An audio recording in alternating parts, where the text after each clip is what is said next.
Hello everyone. Gəlin bugünkü dərsimizdə bu bildiyimiz sözləri danışıqda necə istifadə edərik, necə edək ki, bildiyimiz sözlərlə daha strukturlu, daha mürəkkəb cümlələr qurmağı bacaraq. Bunun üçün ekrana baxırıq və dərsi dinləyirik. Birincisi, hər hansı bir mövzu seçək gəlin. Bugün danışaq yaxşı və pis vərdişlər haqqında. Vərdiş sözünü deyirik habit. Vərdişlər, habits. Yaxşı və pis vərdişlər, good and bad habits. İndi necə deyərik ki, insanların yaxşı və pis vərdişləri var.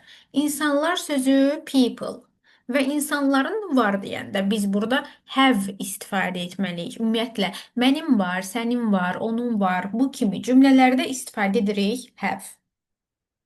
İndi bir də deyirik insanların yaxşı və pis vərdişləri var. People have good and bad habits. İndi birinci fokuslamaq yaxşı vərdişlərə. Məsəl üçün, artıq insanlar yox, deyək ki, gənc insanlar. Yəni, young people.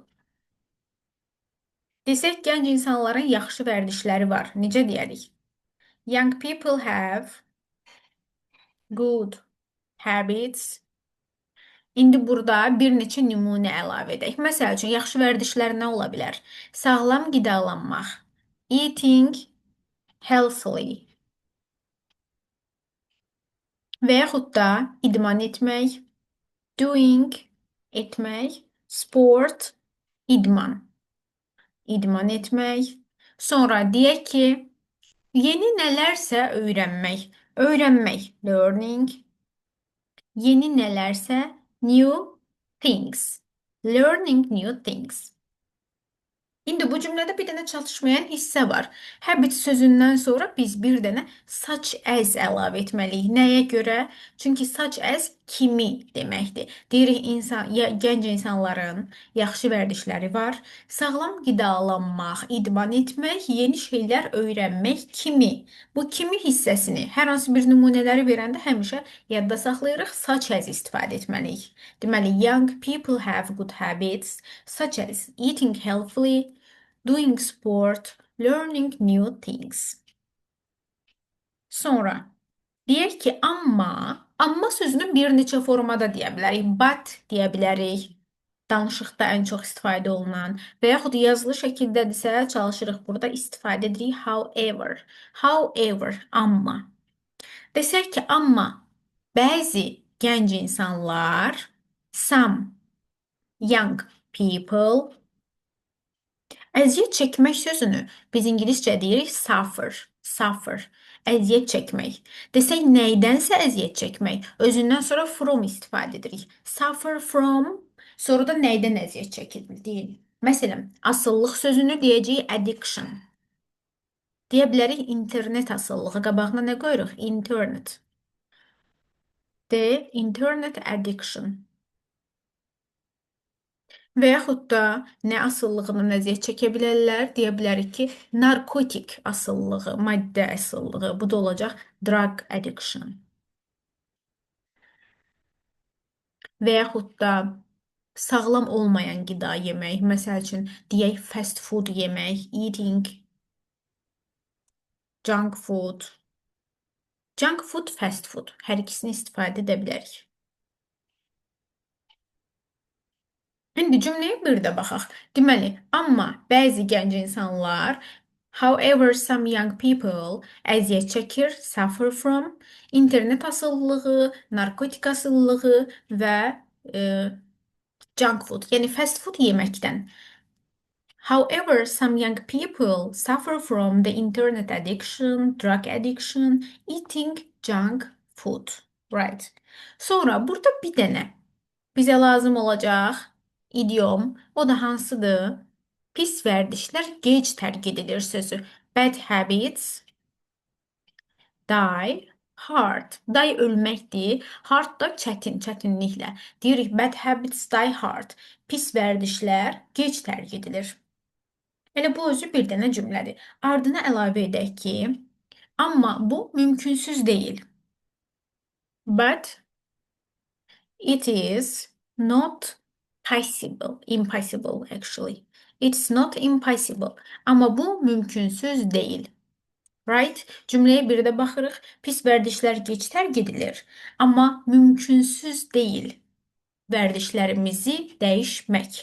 Bu mümkünsüz deyil sözündən sonra qoyuruq vərdişlərimizi dəyişmək. To change our habits. Right? Deməli, dəyişmək mümkün deyil deyəndə birinci dedik mümkünsüz deyil. Daha doğrusu mümkünsüz değil dedikdə birinci istifadə etdik mümkünsüz değil. It's not impossible.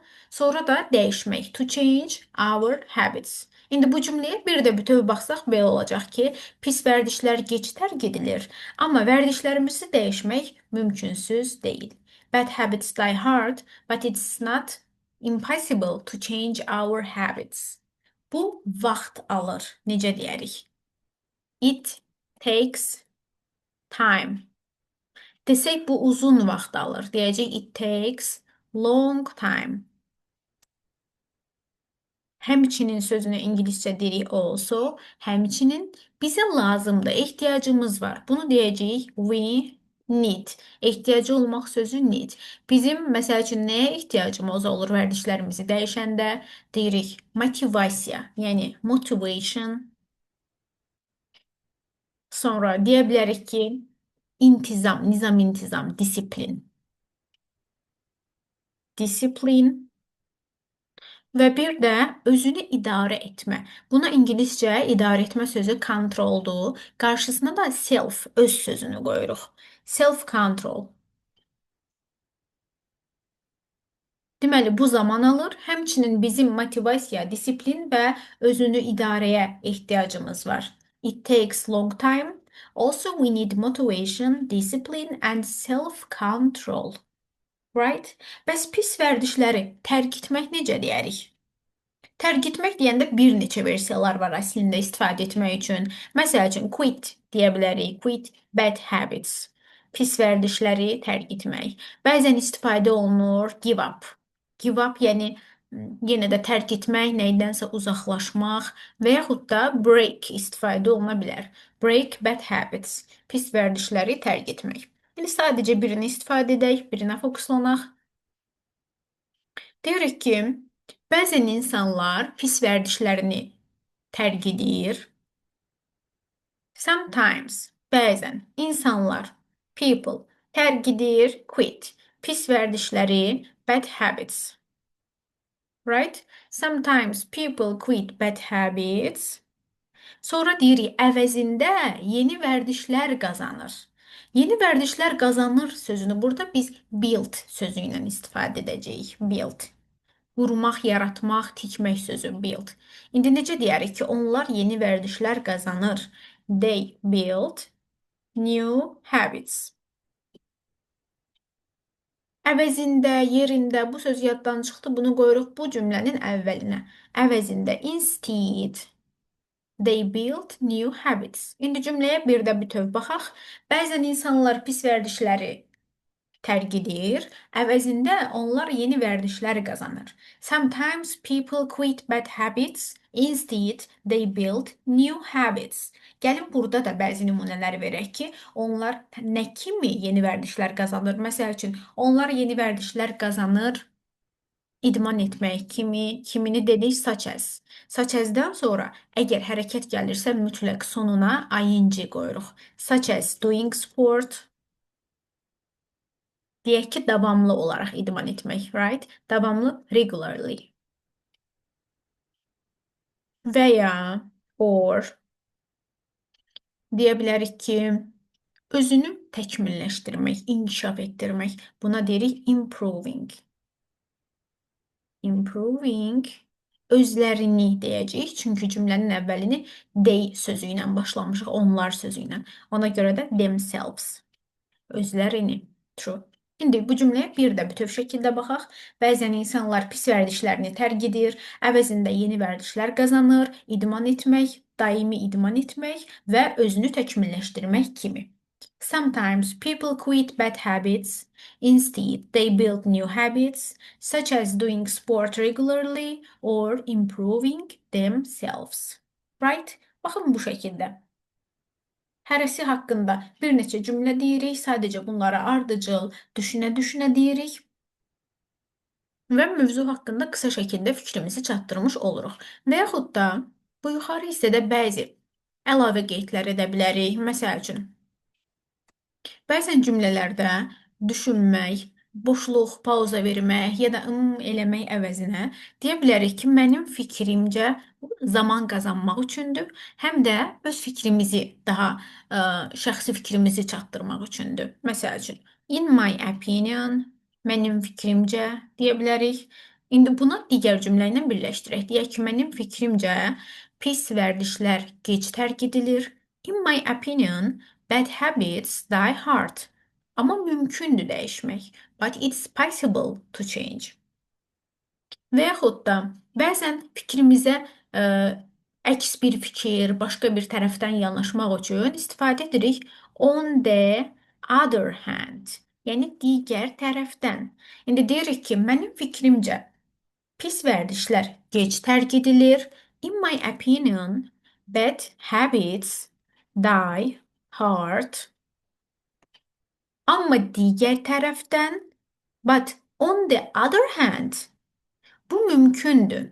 It's possible. Dəyişmək, to change. Əgər istəsək, bunu necə deyərik ardına? Əgər biz istəsək. Əgəri deyirik if. Biz, we. İstəmək də want. Əgər biz istəsək, if we want. İndi bir də baxaq cümləyə. Mənim fikrimcə pis vərdişlər gec tərk edilir. Digər tərəfdən bu mümkündür. Yəni dəyişmək mümkündür əgər istəsək. In my opinion, bad habits die hard. On the other hand, it's possible to change if we want. Baxın, cümlədə hamısı bildiyimiz sözlərdir. Sadəcə bizə lazımdır ki, onları bir-biri ilə əlaqələndirmək.